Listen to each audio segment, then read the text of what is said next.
নমস্কার। এই ইনফ্লেশনের বাজারে নিজের অর্থকে আরও বাড়ানোর জন্য ফিক্সড ডিপোজিট বা রেকারিং বা আপনি পোস্ট অফিস বা এছাড়াও সরকারির মাধ্যমে বা ব্যাংকের মাধ্যমে যা কিছু আছে সেখান থেকে সামান্য কিছু বা একটু বেশি রিটার্ন পাওয়ার জন্য সবচেয়ে বড় মাধ্যম হচ্ছে এসআইপি। এই এসআইপি পুরো নাম হচ্ছে সিস্টেম্যাটিক ইনভেস্টমেন্ট প্ল্যান। আমরা এসআইপি বা মিউচুয়াল ফান্ড ভাবলেই আমাদের একটা ধারণা রয়েছে, মনে হয় এখানে টাকা ডুবে যাবে। কিন্তু মানুষের মধ্যে সচেতনতার অভাব থাকার জন্য বেশি প্যানিক করে, বেশি ভয় পায়। কিন্তু এটাও যে একটা সেফেস্ট ওয়ে বা একটা ভালো ইনভেস্টমেন্টের একটা মাধ্যম, সেটা কিন্তু অনেকেই জানা নেই। আজকের আমার মূল বিষয়বস্তু হচ্ছে এই এসআইপি আপনারা করুক বা না করুন, একটা ধারণা, একটা পরিষ্কার ধারণা আপনাদের মধ্যে দেওয়া। অনেকেই পুরনো যারা, তারা পোস্ট অফিসে বা ব্যাংকে টাকা রাখেন মিনিমাম একটা ইন্টারেস্ট রেট সেভিংসের ক্ষেত্রে বা রেকারিং বা ফিক্সড ডিপোজিটের ক্ষেত্রে ম্যাক্স টু ম্যাক্স 7%। কিন্তু এসআইপির মধ্য দিয়ে কিছু না হলেও একটা 500 থেকে শুরু, এর নিচ থেকেও করা যায় 100, 200, 300। এখন বিভিন্ন মাধ্যম, যেমন ফোনপের মাধ্যমে হয়, তারপরে বিভিন্ন অ্যাপসের মধ্য দিয়েও হয়, বা পেটিএমের মধ্য দিয়েও হয়, পেটিএম ইনভেস্টমেন্ট এর মধ্য দিয়েও হয়। এখন বিভিন্ন মাধ্যম কি করেছে না, কম থেকে মানুষদের ইনভেস্টমেন্ট শুরু করেছে। তারা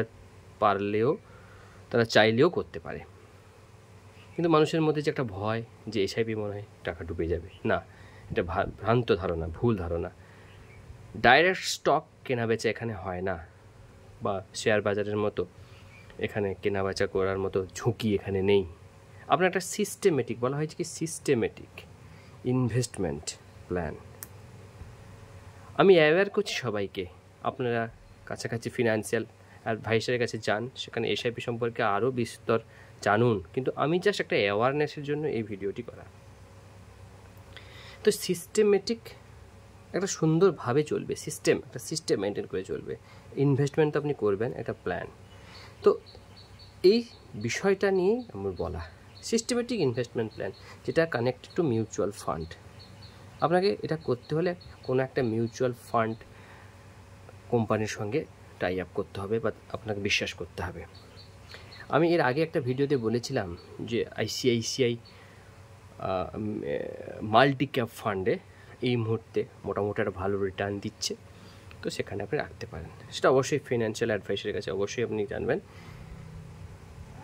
আমি দেখেছি হচ্ছে, আমি ইনভেস্ট করেছি, অনেকেই করছে, সেই ভাবনা থেকে তারাও করেছে। তো এরা বিভিন্ন জনের বিভিন্ন জন বলতে পারবে। তো আজকে এসআইপিটাকে নিয়ে, এসআইপিটা কী, আমি যাই করি না কেন আমাকে এসআইপির মধ্যে দিয়ে আসতে হবে। তো এসআইপি এস্টিমেটিং, এটা দু রকমের হয়। আপনি যেটা বলতে চাইছিলাম যে এই এসআইপিটা মানে মিউচুয়াল ফান্ড যখন আপনি করবেন, কোনো জায়গায় যখন টাকা রাখবেন, তখন দুটোভাবে আপনাকে করতে হবে। একটা হচ্ছে এসআইপির মধ্য দিয়ে করতে হবে, একটা আছে লামসাম। ঠিক আছে, লামসাম আর এসআইপি। লামসাম মানে একসঙ্গে আপনি কী করলেন, 50,000 টাকা দিয়ে দিলেন, দিয়ে শুরু করলেন। আর এসআইপি মানে প্রতি মাসে জানুয়ারি, ফেব্রুয়ারি, মার্চ, এপ্রিল, মে থেকে শুরু করে একদম ডিসেম্বর পর্যন্ত, এরকম একটা পিরিয়ডে 2024 সালে আপনি ইনভেস্ট করলেন। তবে প্রতি মাসে মাসে আপনার কাটছে, বা অনেকে প্রতি এক সপ্তাহে আপনি কাটতে পারেন, বিভিন্নভাবে করতে পারেন। তো মান্থলি করাই বেস্ট, সেফ অ্যান্ড সিকিউর। বেশি লোভে না পড়ে একটা সিস্টেমেটিকভাবে প্রতি মাসে আপনার স্যালারি হয়, বা যারা স্যালারির পার্সেন্ট নয় কিছু ইনকাম করেন, সেখান থেকে কিছু না হলেও 500 থেকে আপনি শুরু করতে পারেন, 100 থেকে শুরু করতে পারেন, 200 থেকে শুরু করতে পারেন, যে যেভাবে শুরু করতে পারেন। এবার প্রশ্নটা হচ্ছে লামসাম করলে কি হবে, এসআইপি করলে কি হবে। লামসামের ক্ষেত্রে একটু ঝুঁকি রয়েছে, আর এসআইপির ক্ষেত্রে ঝুঁকি প্রায় নেই বললেই চলে। কিন্তু অনেক সময় দেখা যায় যে বাজারের এই যে চড়াই উতরাইতে অনেকে কী করে ভয় পেয়ে যায়। তখন কি করে না, তারা একটা ইনভেস্ট করার পরে দেখা গেল যে এমন সময় একটা এলো, যেমন করোনা পিরিয়ডে যেটা এসেছিল, যে মানুষরা ইনভেস্ট করেছিল এমন একটা জায়গায়, এই পর্যন্ত ওঠার পর আবার সার্ফ ফল দেখা যায়। তাতে কি হয় না, তার যে ইনভেস্টমেন্টটা সেটা কিন্তু অনেকটা মাইনাস বা নেগেটিভে রান করতে থাকে, নেগেটিভ হয়ে যায়, তার ইনভেস্টমেন্টটা অনেক সময় নেগেটিভ হয়ে যায়। যেটা সে দেখেছিল 30%, সেটা দেখে গেল যে তার 5% নেগেটিভে চলছে। সেক্ষেত্রে কি হয় না, মানুষেরা প্যানিকে বেরিয়ে আসে। কিন্তু এখানে প্যানিকের ব্যাপার নেই, কারণ তার তো সিস্টেমেটিক ইনভেস্টমেন্ট চলছে। সবচেয়ে বড় কথা, এর টেনিয়র কমপক্ষে আপনাকে 20 বছরের জন্য ভাবতে হবে, 20 থেকে 30 বছরের জন্য, লং টার্মের জন্য আপনি ভাবুন। শর্ট টার্মে আপনার যদি গেন হয়ে যায়, 10 বছরে আপনার যদি গেন হয়ে যায়, বা 5 বছরে আপনি যদি গেন হয়ে যায়, ঠিক আছে, ওকে। যদি দেখা যায় যে না আপনার হচ্ছে না, তাহলে ওয়েট করুন। আপনার তো সিস্টেমেটিক ইনভেস্টমেন্ট প্ল্যান, আপনার সিস্টেমে কিনছেন, ধীরে ধীরে পাটে আপনি কিনছেন, সেক্ষেত্রে কী হবে, আপনার লোকসান হবে না। কিন্তু মানুষ যখন ডাউনে চলে এলো, যখন ছিল 11,000 থেকে যখন উঠে গেলো 6,500, নেমে 11,000 থেকে যখন চলে এলো 6,500, তখন কি হলো, মানুষের প্যানিক শুরু হলো। একটা জায়গা থেকে সে শুরু করেছিল, সাপোজ ধরা গেল যে সে শুরু করেছিল হয়তো 9,000 থেকে, সেটা গেল 11,000 নিফটির কথা বলছি, 9,000 দিয়ে 11,000 থেকে নেমে গিয়ে 6.4 হয়ে গেল, 5 হয়ে গেল। সেখান থেকে যখন আবার কি হলো, আমি পরের পেজে যাই, বোঝাতে সুবিধা হবে। সাপোজ একজন ব্যক্তি বলে একজন ব্যক্তি এখান থেকে শুরু করেছিল, তখন ছিল নিফটি 9,000। সেখান থেকে চড়াই কম করে উঠতে দেখা গেল 12K, নিফটি 12,000 পর্যন্ত গেল। এবার তারপর যখন করোনা পিরিয়ড এলো, তখন নিফটির শার্প ফল হলো 6.5K কাছাকাছি গিয়ে সাপোজ সে করলো। ফলে কী হলো, তার যে ইনভেস্টমেন্ট ছিল, দেখা গেলো সে 25,000 ইনভেস্ট করেছিল, সেটা দেখা গেলো -16,000। তখন তিনি কী হলেন, প্যানিক হয়ে গেলেন। তিনি প্যানিক হয়ে কী করলেন, সবগুলো বিক্রি করলেন, এবং বাজারে তিনি বললেন যে মিউচুয়াল ফান্ডের মতো এরকম বাজে জিনিস হতে পারে না। কিন্তু এটা তো প্রকৃতপক্ষে নয়। কিন্তু পরবর্তী দেখা গেল যে আস্তে আস্তে করে কিন্তু নিফটি কিন্তু উঠে এখন 22,500, আজকে দিনে 22,500, মানে যেভাবে পড়েছিল তার সার্ফ রিকভারি হয়ে ডবলের কাছাকাছি চলে গেল। সুতরাং একটু পেশেন্স রাখতে হবে, এখানে ধৈর্য রাখতে হবে, আপনাকে ধৈর্য রাখতে হবে যে হ্যাঁ, এইটা ইনভেস্টমেন্টটা কত দূরে গিয়ে যাবে। পেশেন্স না থাকলে কিন্তু আপনাকে এইভাবে বিভিন্নভাবে সিচুয়েশান আপনাকে প্রবলেমে ফেলবে, আপনার ডিসিশান নিতে বাধ্য করবে যে হ্যাঁ, আমাকে মাইনাস হয়ে গেছে, আমার বেরিয়ে আসতে হবে। তো এই জায়গায় বলবো যে একটু পেশেন্স রাখতে, ঠিক আছে। তো ছোটোখাটো অ্যামাউন্ট দিয়ে আপনি শুরু করলেন, 1,000 টাকা দিয়ে শুরু করলেন। এবার প্রশ্ন হচ্ছে যে এখন যদি আমি এসআইপিতে ইনভেস্ট করি তাহলে কি কোনো সমস্যা না? এসআইপি যে কোনো সময়, এখন কোন সময় এসআইপিকে ইনভেস্ট করা যায়, যে কোনো সময় আপনি এসআইপি ইনভেস্ট করতে পারেন। তার কারণ হচ্ছে এসআইপির সিস্টেমটা যেরকম, যে মার্কেটে আপ ডাউন নিয়ে এসআইপি কাজ করে না। আপনার মার্কেটে যখন আপ চলছে, আপনি যে কোম্পানি, সাপোজ আপনি মনে করেন আইসিআইসিআই মাল্টি ক্যাপ আপনি নিলেন, সেখানে এখন কারেন্ট ন্যাপ কালকে দেখছিলাম মনে হয় 641 কাছাকাছি। তাই এটা হলো ন্যাপ মানে হচ্ছে নেট অ্যাসেট ভ্যালু, কোনো একটা কোম্পানির অ্যাসেট কত, নেট অ্যাসেট ভ্যালু। ওটা কী হয়, মার্কেট যত আপ হবে নেট অ্যাসেট ভ্যালু কিন্তু আপ হবে। তো ন্যাপ প্লাস ইউনিট এই দুটো কাজ করে, ব্যস্তানুপাতিক সম্পর্ক। মানে ন্যাপ যখন বাড়বে, ঠিক আছে, মানে আপনার যখন মার্কেট যখন বাড়ছে তাহলে আপনার ন্যাবও বাড়ছে, তখন আপনি কিন্তু ইউনিট কম পাবেন। তাহলে ন্যাপ যখন হাই হবে তখন ইউনিট তত কম পাবেন। তাহলে ব্যস্তানুপাতিক সম্পর্ক, তার মানে আপনার ন্যাব বাড়ছে, ইউনিট আপনি কম পাচ্ছেন। তারপরে আপনি একটা এসআইপি করেছেন, তার ইউনিট তখন আপনি ন্যাবের অনুপাতে দেখা গেল ইউনিট 10 পেলেন। কিন্তু যখন আপনার ন্যাব যখন নামবে ইউনিট তত বাড়বে, ঠিক আছে? তাহলে এখানে তখন আপনি কত পাবেন? সেখানে আপনি তখন দেখা গেল 15 পেলেন। তাহলে এইভাবে মার্কেটের আপ ডাউন নিয়ে কিন্তু এসআইপি কাজ করে। আপনি মনে করুন যে আপনি পজিটিভ তখনই ভাববেন যদি মার্কেট ডাউন হয়।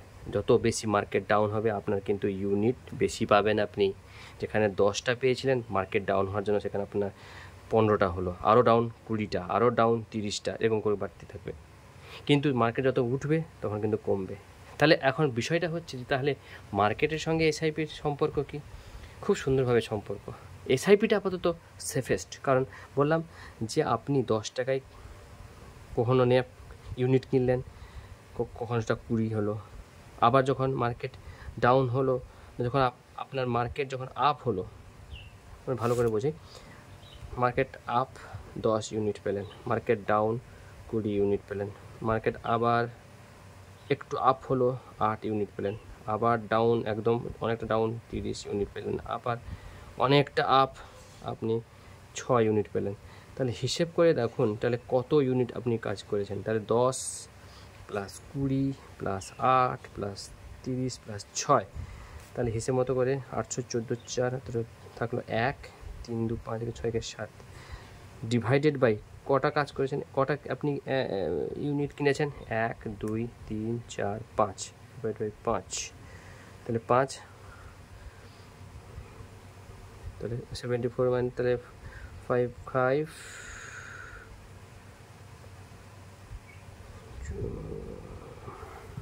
24 আচ্ছা 14.5 কাছাকাছি, তো 14।